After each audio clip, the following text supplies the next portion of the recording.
중국의 성리학을 완성한 주희가 쓴 고본대학에 지배층이 재산을 모으면 백성이 흩어지고 지배층이 재산을 흩으면 백성은 모인다라는 이야기가 있습니다.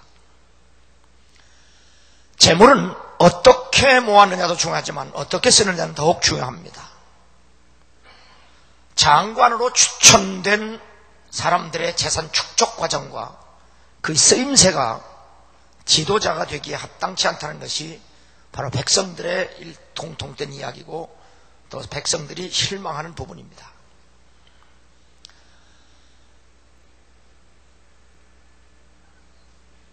삼일절이 돼서 김자중 자진 장군의 이야기가 또 회자됩니다. 그는 독립운동가입니다.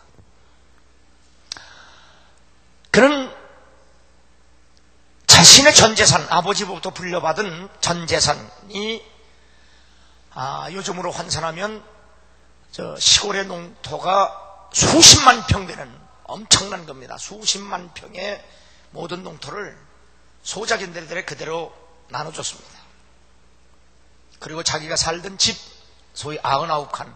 왜 99칸이냐면 임금이 사는 집보다 클 수 없어서 99칸을 짓는 겁니다. 임금이 사는 집이 100칸인데 99칸을 지으면 사람이 사는 집 중에 가장 큰 집이란 얘기입니다. 그 99칸 집을 학교를 세워서 백성을 깨우지 아니하면 우리가 일본을 이길 수 없다고 해서 그 학교를 세워서 그리고 자기는 군에 입대해서 군사 교육을 받고 나라를 구하는 독립운동가가 됩니다. 노무현 정부 때 국방장관을 했던 소위 김상 장수장관이 요즘 사람들에게 많은 이야기거리가 되고 있습니다. 시류에 편승하지 않는 선비. 지난번 북한 방문했을 때 김정일 위원장 앞에서 고개를 숙이지 않고 인사했다고 해서 꽃장수라 그렇게 말하고, 노무현 대통령과 생각이 달라도 자기 소신껏 장관직을 하면서도 이번에 임기를 마치고 고향으로 떠나는 대통령을 환송하면서 눈물을 흘린 충신이라 그렇게 말하기도 하고, 평생을 장군으로 그리고 장관으로 그렇게 했음에도 불구하고 살 집이 없어서 환사에서 나와서 전셋집을 구하러 다니는 이 시대 진정한 무인이자 청백리라 그런 존경을 받습니다. 예수님에게 권력과 재물과 그리고 명예를 다 한 손에 거머쥔 한 젊은이가 주님에게 와서 어떻게 하면 죽지 않고 삽니까? 라고 질문했습니다. 이때 죽지 않고 사는 법은 소유를 버리고 살면 된다 그렇게 말씀했습니다. 다시 말하면 내가 있는 것을 다 가난한 자에게 나눠주고 그리고 나를 따르라 그렇게 말씀합니다. 이 청에는 재물이 많아서 예수님 곁을 떠나지만 바로 베드로는 그 주님을 향하여 우리는 모든 것을 다 버리고 떠났는데 주님에게 받을 보상이 뭐냐고 물을 때 나와 복음을 위해서 모든 것을 버리고 따르면 분명히 하나님이 복을 주신다. 그리고 구원을 받는다. 겸하여 고난도 받는다. 그렇게 말씀하셨습니다. 우리 주님이 원하는 지도력, 리더십은 바로 자비의 리더십이라는 사실입니다. 바로 장관으로 추천된 사람들에게서 그 엄청난 재산을 형성한 과정이 어떻든 간에 그 모은 재산을 어떻게 썼느냐도 밝혀지지 않는, 그래서 그들에게 자비의 리더십이 부족하기 때문에 한 나라의 지도자로 세움받기는 부적절하다. 바로 그렇게 보는 겁니다. 오늘 우리가 함께 읽은 성경 본문에 보면 여호와는 자비로우시며 은혜로우시며 노하기를 더디하시며 인자하심이 풍부하시도다. 항상 경책지 아니하시며 노를 영원히 품지 아니하시도다. 우리의 죄를 따라 처치하지 아니하시며 우리의 죄악을 따라 갚지 아니하셨으니 이는 하늘이 땅에서 높음같이 그를 경외하는 자에게 그 인자하심이 크도다. 동이 서에서 먼 것 같이 우리 죄가를 우리에게서 멀리 옮기셨으며 아비가 자식을 불쌍히 여김같이 여호와께서 자기를 기영해하는 자를 불쌍히 여기시나니 이는 저가 우리의 치질을 하시며 우리의 진토임을 기억하심이라. 그렇게 말씀합니다. 여기 여호와는 어떤 하나님이냐? 자비로운 하나님입니다. 또 우리를 불쌍히 여기시는 하나님이다. 그리고 우리가 부족하고 잘못했어도 오래 참으시는, 인내하시고 자비롭고 그리고 우리에게 선하신 하나님이다. 그렇게 오늘 본문은 우리에게 말씀하고 있습니다. 갈라디아 5장의 성령의 열매 중에 하나님과의 관계보다 사람과의 관계에서 하나님은 우리에게 어떤 인격과 열매를 맺기를 원하시느냐? 소위 성령의 열매 중에 인내와 자비와 양산을 말합니다. 오래 참음과 자비와 양선입니다. 오늘 우리가 읽은 본문 말씀에 바로 하나님이 어떤 분이냐? 인내하시는 분이다. 하나님이 어떤 분이냐? 자비하신 분이다. 하나님은 어떤 분이신가? 양선의 하나님이라고 말씀하고, 하나님만 그런 것이 아니라 하나님을 따르는, 믿고 따르는 우리들도 그러한 성품과 인격으로 살아가기를 원하신다는 사실입니다. 오늘 성경 본문에서 자비를 가장 잘 표현된 말씀이 불쌍히 여긴다는 말씀입니다. 항상 경책지 아니하시고 노를 품지 아니하시고 우리의 죄를 따라 처치하거나 갚지 아니하시고 우리의 체질을 아시고 불쌍히 여긴다. 이명박 대통령이 청와대 수석회의에서 지금 라면값 100원이 올랐 것에 대해서 질책을 하면서 국민들이 얼마나 부담이 되겠느냐, 그런 회의를 했다고 신문에 난 것을 봤습니다. 과연 이들이 진심으로 백성들이 라면값 100원 오른 것 때문에 그들과 똑같은 심정을 가지고 그런 말을 했겠느냐? 라면을 주식으로 먹고 살지 않는 사람들은 결국 탁상공론에 불과한 허구라는 사실을 우리는 알게 됩니다.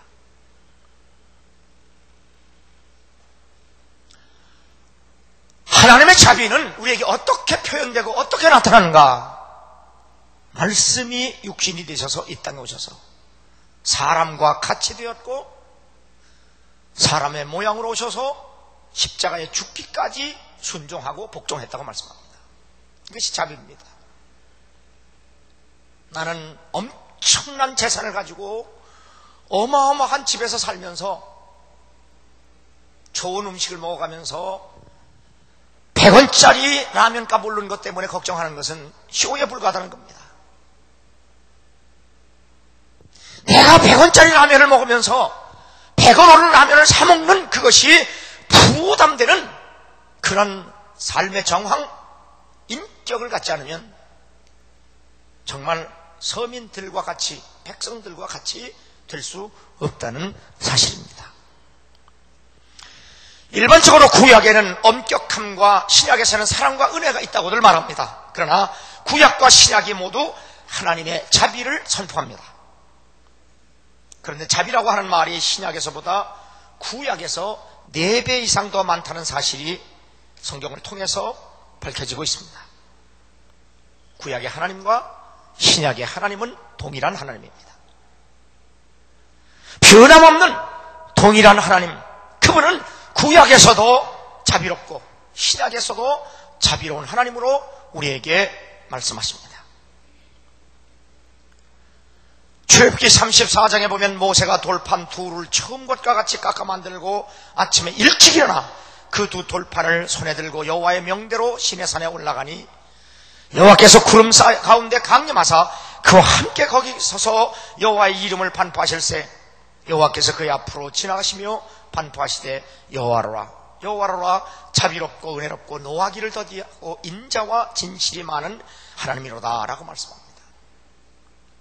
이스라엘 백성이 하나님의 율법을 모세의 십계명을 받고 불순종함으로 첫 번째 돌판이 깨졌는데 하나님이 다시 두 번째 말씀을 주시면서 그분은 자비롭고 오래 참으시고 그리고 인자하신 선하신 하나님이라고 말씀하고 있습니다. 그 성령의 열매 중에 인내와 자비와 양선이 언제나 하나님의 속성임을 우리에게 말씀하고, 예수 그리스도를 믿고 성령으로 변화된 사람은 그 하나님의 성품, 그분의 속성을 따라서 우리도 살아야 한다는 사실을 거듭 말씀하고 있습니다. 역대하 5장 13절에도 나팔 부는 자와 노래하는 자가 일제히 소리를 발하여 여호와를 찬송하며 감사하는데, 나팔 불고 재금치고 모든 악기를 울리며 소리를 높여 여호와를 찬송하여 가라되 선하시도다, 그 자비하심이 영원히 있도다 하매 그때 여호와의 전에 구름이 가득하다라고 말씀합니다. 솔로몬이 성전을 짓고 여호와의 언약궤를 다윗성 곧 시온에서 메울리고자 할 때 나팔 부는 자들과 노래하는 자들이 일제히 하나님의 자비하심을 찬송할 때 하나님의 영광이 그 전에 가득했다는 내용입니다. 바로 하나님의 자비하심, 자비하신 하나님을 증거하는 일입니다. 그러므로 우리의 찬양은 하나님의 속성을 잘 드러내야 됩니다. 그런 의미에서 우리가 노래 잘한다고 찬송 잘하는 것이 아니고, 우리가 노래를 통해서 하나님의 속성을 잘 표현하고 그리고 나타내고 또 내가 그렇게 사는 것이 중요하다는 겁니다. 나는 그렇게 안 살면서도 그저 찬송 노래만 잘하는 것은 그냥 매미에 불과합니다. 매미. 이 자비라는 말은 자기를 낮추어 아랫사람에게 친절을 베풀다, 또 불쌍히 여기다, 그리고 적극적으로 긍휼을 베풀다는 뜻이 포함되어 있습니다. 빌립보서 2장 5절에 보면 너희 안에 이 마음을 품으라 곧 그리스도 예수의 마음이니 그런 근본 하나님의 본체시나 하나님과 동등됨을 취할 것으로 여기지 아니하시고 오히려 자기를 비워 종의 형체를 가져 사람들과 같이 되었고 사람의 모양으로 나타나셨으며 자기를 낮추시고 죽기까지 복종하셨으니 곧 십자가의 죽으심이라고 말씀합니다. 이 말씀 속에 하나님의 자비가 가장 잘 나타나 있습니다. 자신을 비우고 종의 형체를 갖고 사람과 같이 되시고 사람의 모양으로 오시고 자기를 낮추시고 죽기까지 복종하시고 그것도 십자가 저주받은 죽음을 죽는 바로 그 모습, 그것이 바로 하나님의 자비를 가장 잘 표현하고 증거하는 예수 그리스도의 고난입니다. 출애굽기 2장 23절에도 여러 후에 애굽 왕은 죽었고 이스라엘 자손은 고역으로 인하여 탄식하며 부르짖으니 그 고역으로 인하여 부르짖는 소리가 하나님께 상달한지라 하나님이 그 고통 소리를 들으시고 아브라함과 이삭과 야곱에게 세운 그 언약을 기억하사 이스라엘 자손을 권념하셨다라고 말씀합니다. 이스라엘 자손을 권념하셨다. 그 고통 소리를 들으셨다. 하나님은 이스라엘 백성들의 신음소리를 들으셨고 당신이 백성들과 맺은 언약을 기억하시고 그리고 이스라엘 백성들의 고통을 보시고 그들을 구하기 위해서 즉시 그들에게 내려오셨다고 합니다.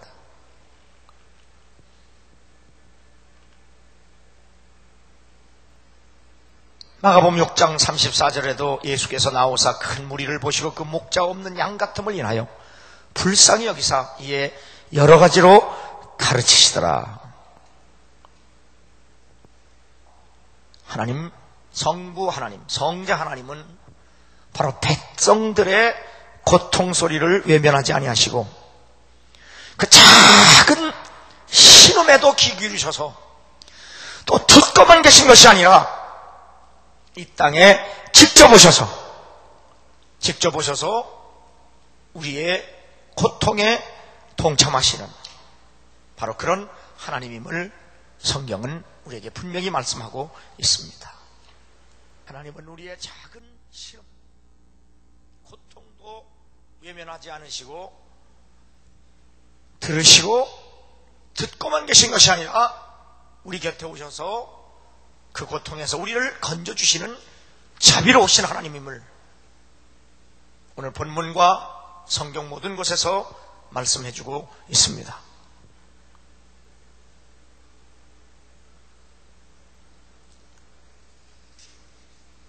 예수님의 사역에는 언제나 자비가 있었습니다. 그래서 하나님은 이 자비의 알파와 오메가이시기도 합니다. 하나님의 자비는 바로 그분의 본질입니다. 하나님의 자비가 없었으면 그분이 이 땅에 오실 리도 없고, 그것도 구육에 오실 리도 없고, 그리고 십자가에 우리를 대신하여 죽을 수도 없고, 그리고 그가 다시 살아날 수도 없었던 겁니다. 하나님의 자비는 예수 그리스도를 통해서 귀신에 눌린 자들, 문둥병자들, 중풍병자들, 설마른 자, 안진뱅이, 눈먼 자, 각종 질병에 시달리는 자들, 눌린 자, 다친 자, 가난한 자들, 쇠된 자들, 강도 만난 자들에게 유감없이 베푸셨던 겁니다. 특별히 돌아온 죄인들에게 하나님의 자비는 너무도 크게 나타났습니다. 이것을 깨달은 사람들은 나 같은 죄인 살리신 그 은혜 놀라와 나 같은 죄인도 구원하신 그분의 자비를 찬양하는 겁니다. 집을 나간 탕자가 돼지우리에서 다시 돌아왔을 때 하나님의 자비가 베풀어진 겁니다. 그가 돌아왔을 때 자비를 베푼 것이 아니라 그가 나아갈 때에도 하나님의 자비는 여전했습니다. 그래서 예레미야 애가에는 여호와의 자비와 긍휼이 무궁하심으로 우리가 진멸되지 아니함이니이다. 이것이 아침마다 새로우니 주의 성실이 크도소이다. 내 심령에 이르기를 여호와는 나의 기업이시니 그러므로 내가 저를 바라리라 하도다. 무릇 기다리는 자에게나 구하는 영혼에게 여호와께서 선을 베푸시도다. 하나님 모든 자에게 자비를 베푸십니다. 주의 약속은 어떤 이에 더디다고 생각하는 것 같이 더딘 것이 아니라 오직 너희를 대하여 오래 참으사 아무도 멸망치 않고 다 회개하기에 이르기를 원하느니라. 악한 자에게도 하나님께서는 자비를 베푸시는 이유는 그들도 하나님이 불쌍히 여기시기 때문입니다. 그래서 하나님의 자비 때문에 아직 공의가 집행되지 않고 유예하고 계시다는 사실을 사도 베드로는 우리에게 말씀하고 있는 겁니다. 악한 자에게도 자비를 베푸셔서 그 죄인들이 다시 돌아올 때까지 하나님은 얼마나 오래 참고 계신가, 그것을 깨닫고 보면 우리는 감사하지 않을 수 없는 겁니다. 지난 금요일에 인천에 있는 신학교, 성서신학교에 교수회의를 해서 잠깐 다녀왔는데, 그분이 이제 옛날 자기와 신학교에서 같이 공부하던 동기생이 목회가 잘 안 되고 늘 어려움을 당해서 그 신학교의 학감으로 데려다가 몇 년 사역하도록 했다고 합니다. 다른 임지가 있어서 그 교회를 떠날 때 그 마지막 고별 설교를 하면서 내가 이호문 감독과 같이 공부를 했는데 학교에서 공부할 때 참 시원찮았다 이거. 공부도 맨날 꼴찌하고 시원찮았는데 이렇게 어떻게 큰 교회를 담임하고 목회를 잘하는가. 아무리 생각해도 이해가 되지 않았는데 이곳에 와서 같이 사역을 하면서 깨달은 것은 언제나 그 이호문 감독님의 신앙 고백과 말에서는 언제나 빠지지 않는 감사하신 하나님. 늘 감사하다. 그분은 전화를 통화해도 마지막 끊을 때 그냥 안 끊어요. 감사해요. 고마워요. 감사해요. 그분의 입에서는 언제나 아주 감사함이 떠나지를 않는 것 때문에 하나님이 그렇게 축복하신 것 같다. 그렇게 고백하더라는 겁니다. 우리의 어떤 행위, 우리의 무엇 때문에 구원받은 것이 아니라 전적인 하나님의 자비하심 때문에 구원받은 우리는 하나님 앞에 감사한 일밖에 아무것도 없습니다.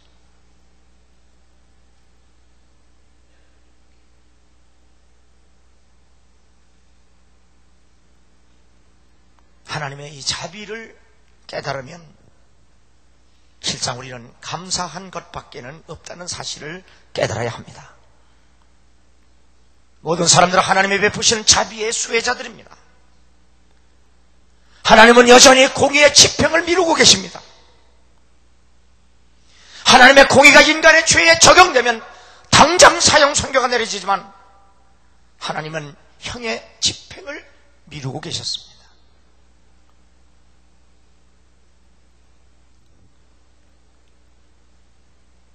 우리가 성경에 보면 성막의 맨 앞에 지성소에 가면 거기 지성소 법궤 뚜껑이 있습니다.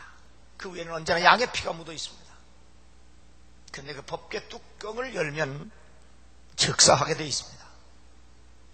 왜냐하면 그 안에는 바로 이스라엘 백성들이 하나님의 말씀에 불순종한 죄가 있기 때문입니다. 죄가 하나님의 눈에 들어오면 심판은 즉시 임합니다. 아담과 하와가 죄를 범하고 주의 눈앞에 섰을 때 그들은 그 죄로 인해서 당장 죽어야 했습니다. 그런데 자비로우신 하나님은 그들에게 피 묻은 옷, 양의 옷을 대신 입혀주셨습니다. 그리고 그들을 참으시고 그들이 돌아올 때까지 기다려주시고 자비와 긍휼을 베푸셨습니다. 그런데 우리 또한 하나님의 자비를 힘입어서 예수 그리스도로 말미암아 그분이 흘리신 피로 우리의 죄를 가리고 우리의 약점을 가리고 주 앞에 설 수 있는 은혜와 사랑을 받았다는 사실입니다. 어찌 감사하지 않을 수 없습니까?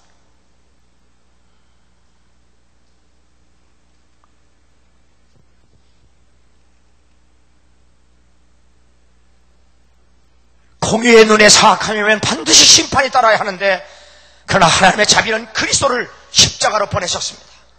전능하신 창조주 하나님께서 피조물인 인간의 죄 때문에 죽으신 겁니다. 성삼위 가운데 제2인 성자께서 인간으로서 죽으심으로 말미암아 공의의 요구를 충족시키면서까지 인류 구원의 자비로운 문을 여신 겁니다. 이것이 바로 기독교의 핵심 진리입니다. 내가 교회를 다녀서 구원받는 것 아닙니다. 내가 예배를 드려서 구원받는 것 아닙니다. 내가 헌금을 내고 남날리 봉사 많이 해서 구원받는 거 아닙니다. 예수 그리스도 안에 나타난 하나님의 자비 때문에 구원받고 천국의 백성이 됐다는 사실을 믿으시기 바랍니다. 그래서 구원받은 내가 그 하나님의 사랑과 은혜에 너무 감사해서 보답하는 양으로 예배하고 봉사하고 헌금하고 교회 다니는 거지, 그것 때문에 구원받는 거 아니라는 사실을 알아야 돼. 많은 사람들이 이 진리를 모르기 때문에 내가 남보다 먼저 교회 나온 것 때문에, 내가 너보다 봉사 많이 하는 것 때문에, 내가 너보다 헌금 좀 많이 하는 것 때문에 교만해지고 마음이 강팍해지는 일들이 얼마나 많습니까? 아무리 많이 해도, 아무리 남보다 앞서가도 그것 때문에 구원받은 것이 아니라 하나님의 전적인 자비, 전적인 긍휼, 그분의 불쌍히 여김 때문에 구원받은, 나 같은 죄인을 구원하신 그 하나님, 어찌 내가 그 하나님을 예배하지 않을 수 없고, 그 하나님께 감사하지 않을 수 없고, 그 하나님께 영광 돌리지 않을 수 없고, 그 하나님 앞에 죽도록 충성하지 않을 수 없어서 하는 거지. 그것이 구원의 조건이 될 수 없다는 사실을 알아야 돼. 이사야 63편 3장 9절에 보면 그들의 모든 환난에 동참하사 자기 앞에 사자로 그들을 구원하시며 그 사랑과 그 긍휼로 그들을 구속하시며 옛적 모든 날에 그들을 두시며 안으셨다.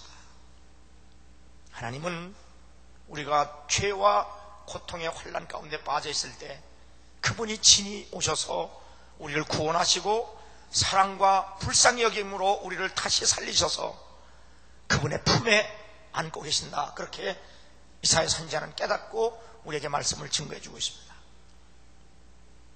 하나님은 인간의 모든 고난에 동참하시고 하나님은 모든 인간의 환난에 함께 하신다는 사실입니다. 이것은 바로 그분이 자비로우신 분이기 때문입니다. 프레드릭 페이버라고 하는 시인은 오 나의 하나님, 고난당하시고도 어떻게 여전히 하나님이실 수 있습니까? 그런 의미에서 베드로가 십자가에 죽는다고 할 때 메시아가 어찌 십자가에 죽을 수 있습니까? 한 겁니다.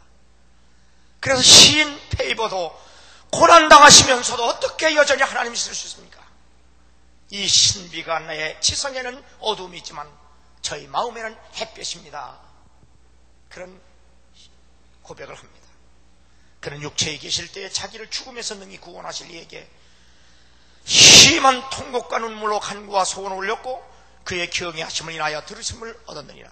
그가 아들이시라도 받으신 고난으로 순종함을 배워서 온전하게 되었은즉 자기를 순종하는 모든 자에게 영원한 구원의 근원이 되셨다고 말씀합니다.